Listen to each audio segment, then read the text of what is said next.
tout le monde, j'espère que vous allez bien. Aujourd'hui je suis super contente de vous retrouver dans cette nouvelle vidéo qui va être une vidéo dupe. Je vais vous parler de produits beaucoup moins chers mais qui ont le même rendu que les produits beaucoup plus chers. Ça fait un petit moment que j'avais envie de vous faire cette vidéo mais j'attendais d'avoir des produits pour toutes les catégories, que ce soit au niveau du teint, des yeux, des lèvres, au niveau de tout. Mais si cette catégorie de vidéo vous plaît, peut-être que je pourrais essayer d'en faire d'autres, mais peut-être plus se pencher sur une catégorie de produits pour une vidéo. Enfin dites-moi ce que vous aimeriez voir, si vous aimez ce genre de vidéo. En tout cas je vais m'arrêter de parler parce que comme je vais vous parler de 2 fois plus de produits, je pense que la vidéo va être 2 fois plus longue. Et donc c'est parti. Pour la base, du côté plutôt cher, je vais utiliser celle de Smashbox et de l'autre côté je vais utiliser celle de Morphe. C'est deux bases transparentes qui vont être lissantes et prolonger la tenue du fond de teint. Que je mette l'une ou que je mette l'autre, très franchement je vois pas de différence. À part peut-être la Morphe est un tout petit peu plus mat, elle a un fini un petit peu plus poudré. C'est le genre de texture un petit peu similaire, un petit peu siliconée, qui s'estompe très très bien sur la peau. J'ai appliqué les deux bases et je vois absolument aucune différence sur ma peau. Même au niveau du toucher, franchement j'ai l'impression d'avoir mis exactement la même chose. Ensuite on passe au fond de teint. Pour le fond de teint on sera pas sur du 100% pareil. La teinte sera un petit peu différente aussi je pense, mais on est sur deux fonds de teint que j'adore. Si ça vous intéresse, je vous ai fait une vidéo fond de teint, je vous la mets juste là.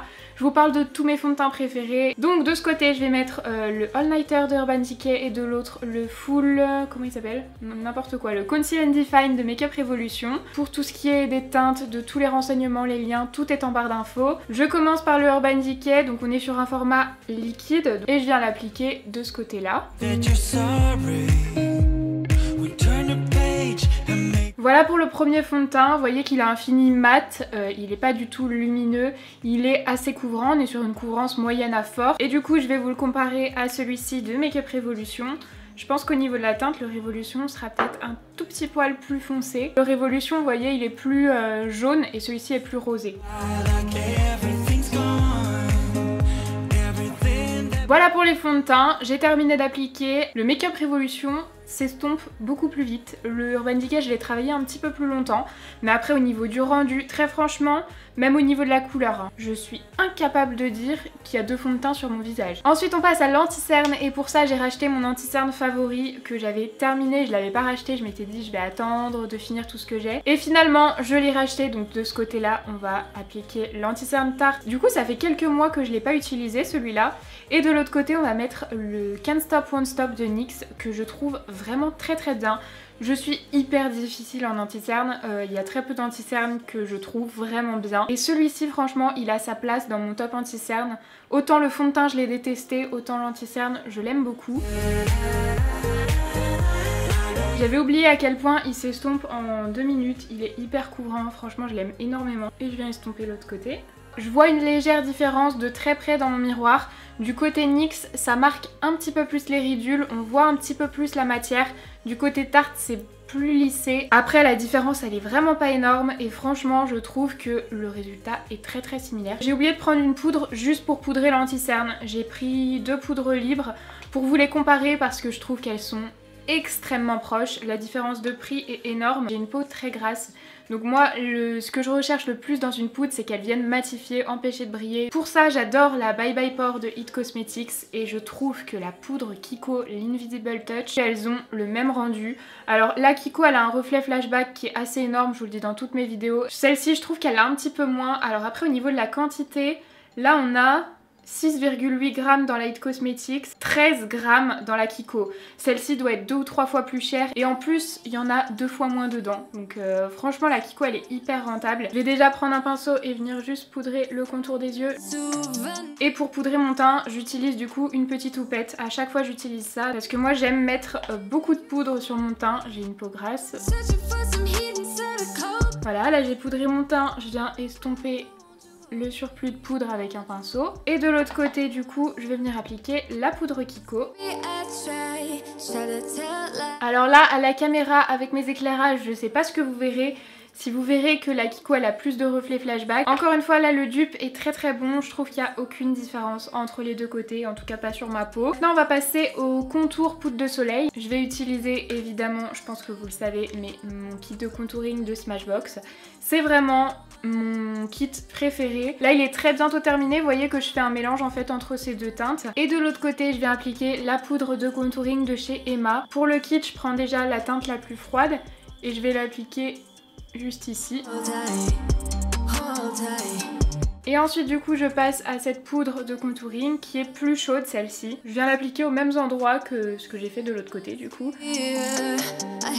Ensuite pour les blushs, j'avais pas de dupe. Je n'ai pas de blush de la même couleur en fait. Donc là ça va être deux teintes qui ne se ressemblent pas beaucoup. Mais comme c'est deux blushs que je mets énormément, je voulais que vous les comparez. Donc celui-ci c'est un blush de chez Estella et celui-ci c'est un blush de la gamme Smart de Kiko. Cette couleur est beaucoup plus foncée et cette couleur est un petit peu plus orangée. Je vais commencer par appliquer le blush de chez Estella, j'en prends pas trop, que celui-ci il est assez pigmenté. Le Kiko il est très pigmenté, là ça fait plusieurs fois que j'en remets parce qu'en fait il s'estompe très bien et même un peu trop bien je trouve. Voilà pour les blushs. Ensuite en highlighter, j'ai que 3 highlighters que j'aime et il n'y en a pas un qui est plus cher que l'autre et je trouve qu'ils se ressemblent pas. J'ai choisi d'appliquer l'highlighter Colourpop. Cette fois-ci c'est le seul produit que je vais mettre sur les deux côtés puisque j'ai pas de dupe à vous proposer de ce côté-là. Je viens l'appliquer au doigt et j'en mets très légèrement. Ensuite on passe aux sourcils.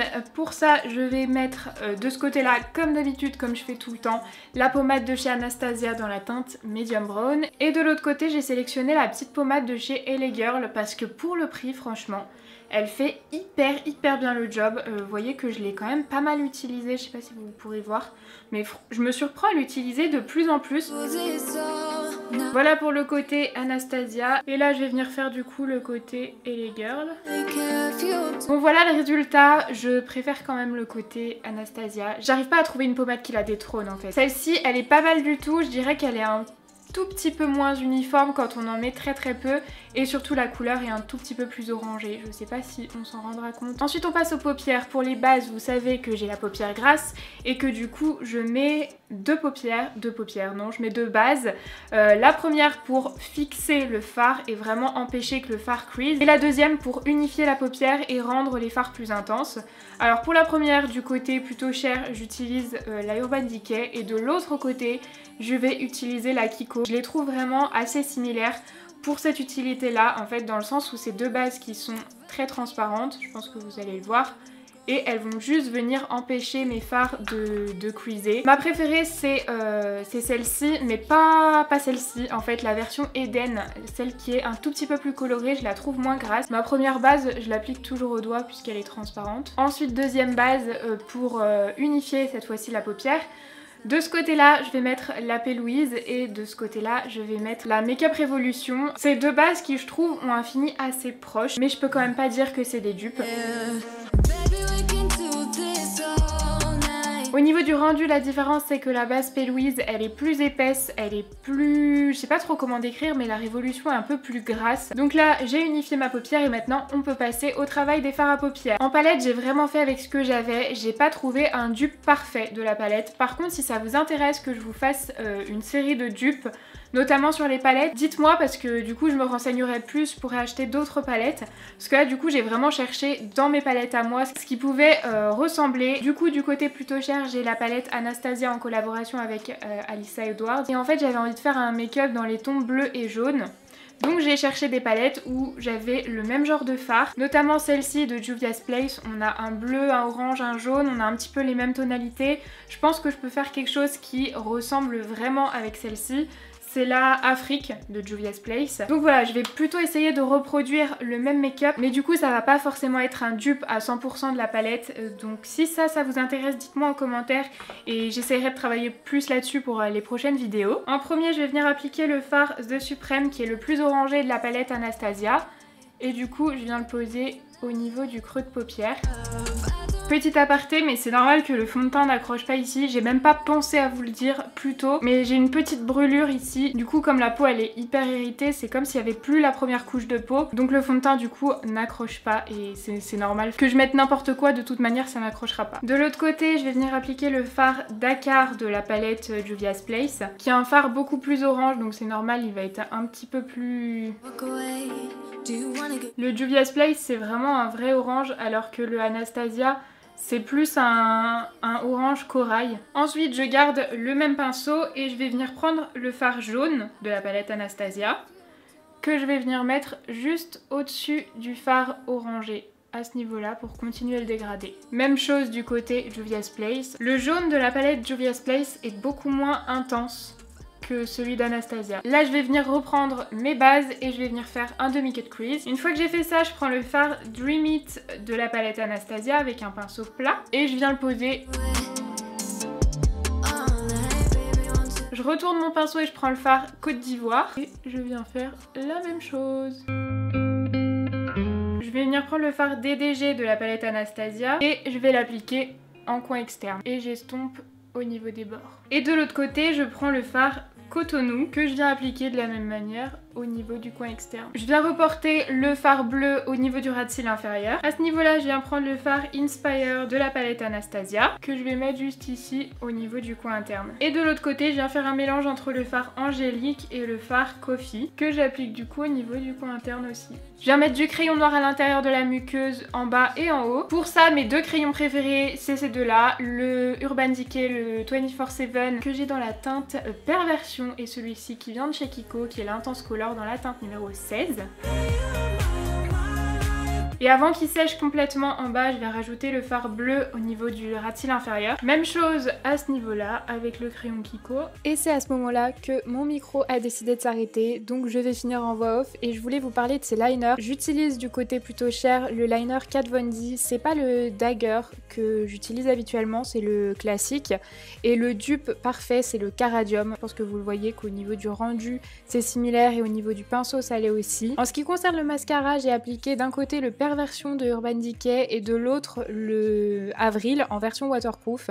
Alors le Avril est censé être waterproof, il l'est pas vraiment, mais par contre au niveau du rendu je les trouve très similaires aussi. J'ai rajouté des fossiles, je pensais qu'ils allaient avoir un rendu à peu près pareil, mais au fait pas du tout. D'un côté j'ai mis les Natalia Light de House of Lashes qui sont magnifiques et de l'autre j'ai mis les Natalia de Aoa Studio et le rendu est pas le même et je préfère de loin les Natalia Light. Pour les lèvres, d'un côté je vais mettre le Bombshell de Huda Beauty et de l'autre j'ai choisi un Joyce. Alors ils sont pas exactement similaires, par contre la couleur se rapproche. Le Joyce de mémoire il coûte 16 €, mais après on peut toujours l'avoir avec un code promo. Moi j'ai un code promo de 40% je crois, ce qui le fait à peu près à 10 €, donc c'est beaucoup moins cher. Et le rendu est en fait vraiment très proche. Voilà, j'espère que la vidéo vous aura plu, que le maquillage vous aura plu aussi. J'ai essayé de changer un petit peu de ce que je faisais d'habitude. Si c'est le cas, n'hésitez pas à laisser un petit pouce en l'air à la vidéo et à vous abonner à la chaîne si c'est pas encore fait. En attendant, je vous fais de très gros bisous et puis je vous dis à samedi. Bye.